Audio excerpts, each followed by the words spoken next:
आपने आप बोले ना मुझे यहाँ पर थी, क्या बोलते भेलपुरी खा रही थी, मेरा पति साइड में था, एक इंसान आया, उसने उसको गोली मार दी। यहाँ पे उसने बोला कि शायद मुस्लिम नहीं है, उसने उसको गोली मार दी। नहीं पाकिस्तान में तुम एक मलेरिया की दवा नहीं बना सकते, तुम एक मोटरसाइकिल का टायर तैयार नहीं कर सकते। भारत बहुत आगे है, भारत से पंगा मत लो। मेजबान होते हुए मेरी जिम्मेदारी थी कि सही सलामत मैं इन्हें यहाँ से वापस भेजूं। पूरी सपोर्ट किया ऑपोजिशन ने सरकार को, कोई भी एक्शन नहीं। 22 अप्रैल को कश्मीर के पहलगाम में एक आतंकी हमला हुआ था जिसमें 28 लोगों की कुल मौत हो गई थी, जिसमें हिंदू लोग काफ़ी ज़्यादा थे, उसमें ईसाई की एक मौत हुई थी और एक मुसलमान जो कि वहाँ का लोकल था उसकी मौत हुई थी। ये पूरी घटना जो है वो पहलगाम में हुई थी, जहाँ ये कुल मिलाकर 28 लोगों की मौत हुई थी, जहाँ आतंकवादियों ने आकर के इन लोगों पर गोली चलाई और धर्म पूछ कर मारा, जिसमें हिंदू लोगों से कलमा पढ़ने को कहा गया। साथ साथ कुछ लोगों के अगर जो मुसलमान बताए खुद को, अगर उन्होंने जब देखा कि मुसलमान बताने पर कहीं ना कहीं उन लोगों को छोड़ा जा रहा है, तो उन लोगों ने बोला कि हाँ वो मुसलमान है, तब उन लोगों की पैंट खोलो कर चेक कराया गया उनको कि क्या वो मुसलमान है भी या नहीं। और इस घटना के पीछे एकमात्र कारण जो है वो पाकिस्तान है। मतलब कि पाकिस्तान जो कि हमेशा से आतंकवाद को बढ़ावा देता आया है, उसको चढ़ा बढ़ा के या फिर बोल सकते हैं फंडेड करता आ रहा है, और उसकी वजह से कहीं ना कहीं घटना हुई है। और देश में इसके बाद जो है राजनीति शुरू हो गई है फ़िलहाल, और राजनीति पे ही ये वीडियो मेरा पर्सनली मेरी तरफ से रहेगा, मेरा ओपिनियन रहेगा इस वीडियो में। और जैसा देश में अभी फ़िलहाल चल रहा है, जहाँ हमारे बोल सकते हैं कि अभी जो हमको नीड है इस देश को, कि हो सकता है भारत पाकिस्तान का युद्ध हो जाए इस एक हमले के बाद से। और यही नहीं, इसके पहले कई सारे हमले जैसे पुलवामा में हमला हुआ था और अभी पहलगाम में हो गया है। तो मतलब पाकिस्तान का हमेशा से उनका आतंकवादियों का हाथ रहा है, लेकिन अभी ऐसा माहौल बनाया जा रहा है, या फिर बोल सकते हैं कि हो सकता है कि हम एक युद्ध के गवाह हो जाएं, जहाँ पर भारत पाकिस्तान का युद्ध देखने को मिलेगा इस आतंकी हमले की वजह से। क्योंकि भारत अभी पूरी तरह से मतलब बेचैन है बोल सकते हैं अपने अंदर से, और हम चाहते हैं कि जल्दी जल्दी कहीं ना कहीं पाकिस्तान पर हमला या फिर इस चीज़ का जवाब दिया जाए।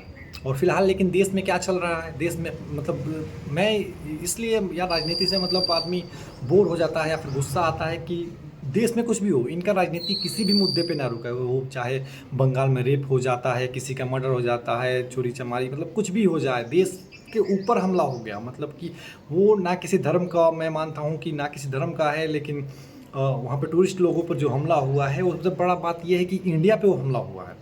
और अभी मुद्दा राजनीति से हटकर कहीं ना कहीं है, वो है एकजुटता का। मतलब भारत जो है एक साथ होकर के कैसे आक्रमण करेगा, कैसे इस चीज़ का जवाब देगा, इस पे हमें बात करनी चाहिए। लेकिन आज हमारे देश में हो रहा है कहीं ना कहीं पॉलिटिक्स, मतलब कि हर चीज़ पे कांग्रेस पार्टी जो है वो सामने आकर बोल देती है, राहुल गांधी और मल्लिकार्जुन खड़गे बोलते हैं कि सरकार जो भी फैसला लेती है हम उसके साथ हैं। लेकिन वहीं उनके कुछ नेता ऐसे हैं कांग्रेस पार्टी के, जैसे सिद्धू मुरैया थे, उन्होंने कहा कि युद्ध की कोई ज़रूरत ही नहीं है, मतलब युद्ध चाहिए नहीं। भाई तुम्हारे घर पे आके कोई मार के तुम्हें चला जा रहा है, तुम बोल रहे हो कि युद्ध चाहिए नहीं। क्या गांधीवादी युग में अब तो नहीं जिएंगे ना यार हम? मतलब थोड़ा आगे हम सेना में और बड़े बड़े राफेल या फिर बड़े बड़े विमानों में क्यों इन्वेस्ट करते हैं? क्योंकि समय पड़ने पर हम उसका इस्तेमाल कर सकें। और अगर अभी समय पड़ा है या फिर अभी हमें नीड है, कोई हम पे हमला किया है, तो क्यों ना हम उस पर हमला करें? मतलब कोई चीज़ है इस बात की। और इस पर राजनीति शुरू हो गई, बीजेपी वाले अपना चला रहे हैं, कांग्रेस वाले अपना चला रहे हैं, बीच में और पार्टियां अलग हैं। वहीं इस बीच में एक अमर अब्दुल्ला हैं जो कि जम्मू कश्मीर के सीएम हैं, और वो बीजेपी और कांग्रेस दोनों पार्टियों से नहीं है, वहाँ के लोकल पार्टी से हैं। और उन्होंने कहा कि मेरी जिम्मेवारी है, मतलब ये जो बाइट उनकी आई थी अभी, और उन्होंने अपने विधानसभा सत्र में उन्होंने बोला कि मेरी जिम्मेदारी थी कि अगर मेरे स्टेट में कोई आया है और उसकी सुरक्षा अगर मैं नहीं कर पाया तो मैं किस मुंह से उनसे माफ़ी मांगूंगा। ये मतलब स्पीकर साहब, उत्तर से लेके दक्षिण, पूरब से लेके पश्चिम, कहां अरुणाचल, कहां गुजरात, कहां जम्मू कश्मीर, कहां केरला, और बीच की सारी रियासतें, पूरा मुल्क इस हमले के लपेट में आया है। ये सही है स्पीकर साहब, ये पहला हमला नहीं था। हमने कई हमले होते हुए देखे।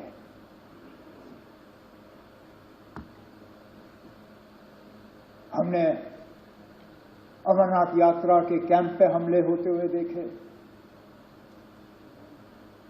हमने डोडा के मुख्तलिफ गांवों पे हमले होते हुए देखे। हमने कश्मीरी पंडितों के बस्तियों पे हमले होते हुए देखे। हमले सरदारों के बस्तियों पे हमले होते हुए देखे। लेकिन एक बीच का ऐसा वक्त आया था,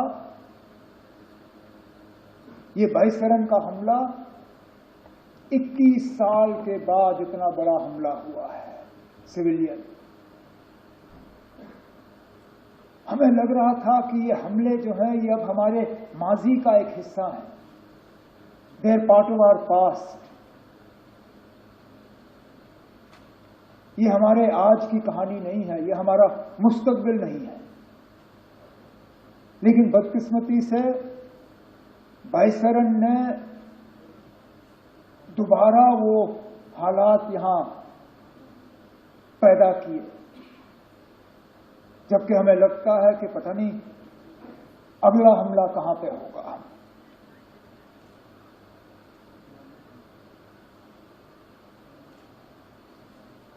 मैं अपनी जगह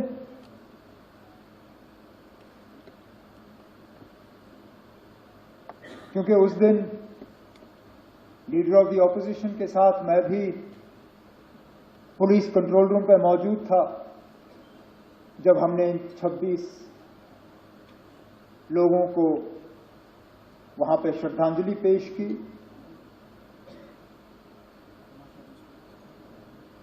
मेरे पास अल्फाज नहीं थे कि मैं क्या कह के उनके घर वालों से माफी मांगूं।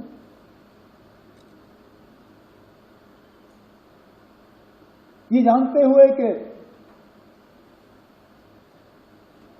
जम्मू कश्मीर की सिक्योरिटी, जम्मू कश्मीर की सुरक्षा, जम्मू कश्मीर के लोगों की चुनी हुई हुकूमत की जिम्मेदारी नहीं है, लेकिन तब भी यहां के वजीर आला की हैसियत से, यहां की टूरिज्म के मिनिस्टर की हैसियत से मैंने इन लोगों को दावत दी थी यहां आने की। मेजबान होते हुए मेरी जिम्मेदारी थी कि सही सलामत मैं इन्हें यहां से वापस भेजूं। नहीं भेज पाया।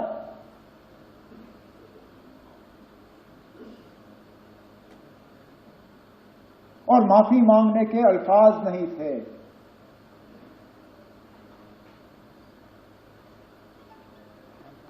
क्या कहता हूं उनको, उन छोटे बच्चों को जिन्होंने अपने वालिद को खून में लपेटा हुआ देखा, उस नेवी अफसर की विधवा को जिनको शादी हुए ही चंद दिन हुए थे। पूरा बयान था, मुझे लगा कि बहुत ज़्यादा इम्पोर्टेंट था, या फिर बोल सकते हैं कि यही चाहिए था। और हम सीएम पीएम या फिर नेताओं से जिनके ऊपर हम भरोसा दिखाते हैं, हम उनसे यही उम्मीद भी करते हैं कि अगर उनसे चूक हुई है तो वो इस गलती को माने। और उमर अब्दुल्ला का जो भाषण आया था वो लिटरली मतलब बोल सकते हैं कि दिल को छूने वाला था कि वो आदमी कैसे अपनी गलतियां मान रहा है, जहां इतना बड़ा आतंकी हमला हो गया है और आज देश में कोई इस चीज़ को स्वीकारने के लिए तैयार नहीं है। सरकार ने स्वीकारा है कि वहां पर इनकी गलतियां रहीं, इनकी सुरक्षा में कमी रही, और कहीं ना कहीं एक जो सुरक्षा में चूक हुई थी भारत सरकार से, सरकार ने उसको माना था। लेकिन उसके बाद जो उमर अब्दुल्ला ने एक अपनी जिम्मेवारी मानी है बतौर स्टेट के सीएम होने के नाते, वो बहुत बड़ी बात है।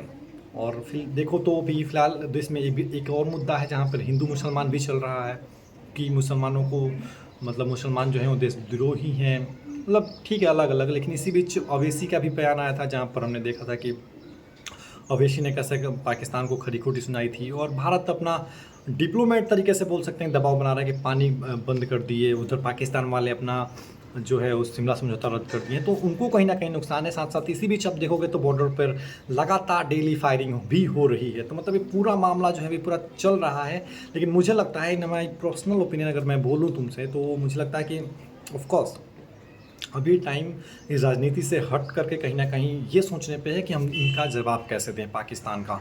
बाकी आपका क्या सोचना है आप हमें कमेंट करके बता सकते हैं।